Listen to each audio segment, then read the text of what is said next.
The stars began to appear in the navy blue sky, casting a soft glow over the forest campsite. The flames of the campfire crackled warmly as Adam and Mira sat with their parents, listening to their father recount tales of adventures he had when he was their age.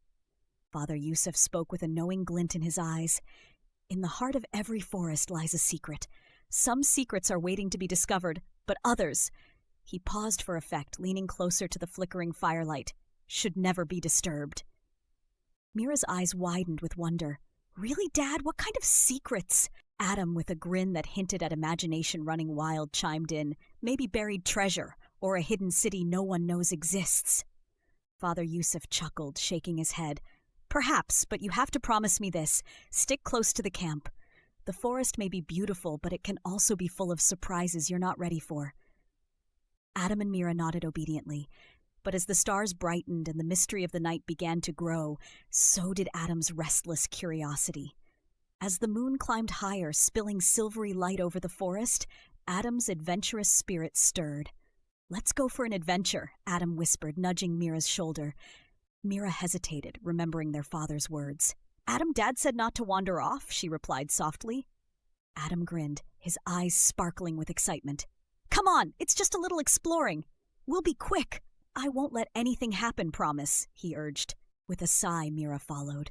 Since they were young, Adam had a knack for coaxing her into his schemes. At first the forest seemed serene. Soft chirps of crickets filled the air, and the occasional rustle of leaves suggested squirrels or other tiny creatures moving above. But as they ventured deeper, the atmosphere shifted.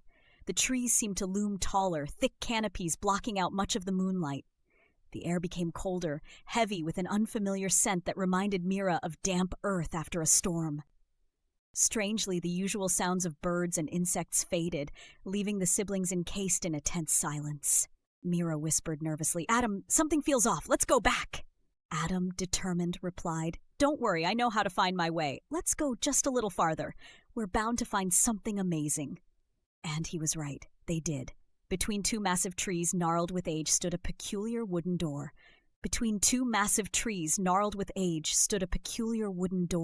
Its surface was rugged and dark, as if carved decades ago, with runes and symbols etched deep into its grain. It shouldn't be there. Doors didn't belong in forests. And yet here it was. Adam stood staring in disbelief. A door? In the middle of nowhere? Mira, equally puzzled, turned to Adam. "It doesn't make any sense." But then her eyes widened with realization. A strange breeze swirled around them, though no wind rustled the treetops above. The cold air shimmered faintly, as though the door exhaled life itself. Adam, feeling the oddity of the moment, murmured, "Mira, doesn't it feel like this door is waiting for us?" Mira wanted to protest, but before she could utter another word, the strangest thing happened. With a low, eerie creak, the wooden door began to open on its own. The hinges groaned as the door revealed an otherworldly glow. Beyond it lay not darkness as one might expect, but a swirling view of flickering lights. Trees with silver trunks and leaves that sparkled like stars, streams of water cascading in slow, hypnotic ripples, flowing upwards instead of down. A night sky that shimmered with colors they had never seen before.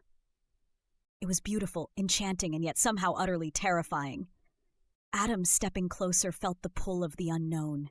Mira, holding him back, whispered urgently, "Adam, no, we don't know what could be there." As they stood frozen in front of the glowing threshold, the strangest sound broke through the enchanted silence. A gust of wind whipped through the forest, making the trees behind them groan and twist as though they had come alive. The air felt alive with an invisible energy, and a low voice seemed to whisper between the branches, just faint enough to not make sense, yet chilling enough to make Mira's heart race. And then footsteps.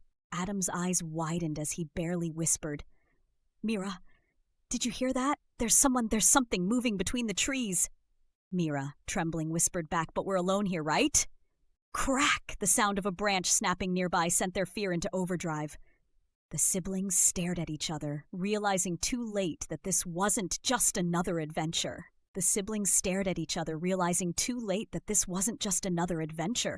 Something or someone was here with them, and that glowing door, though mesmerizing, seemed to almost beckon them forward, as if it were the only way out. What lies on the other side of the door? Were they being watched? And what secrets had they disturbed by wandering too far into the enchanted forest? Find out in the next episode of A Night in the Enchanted Forest. Don't forget to like, subscribe, and hit the bell for more thrilling adventures.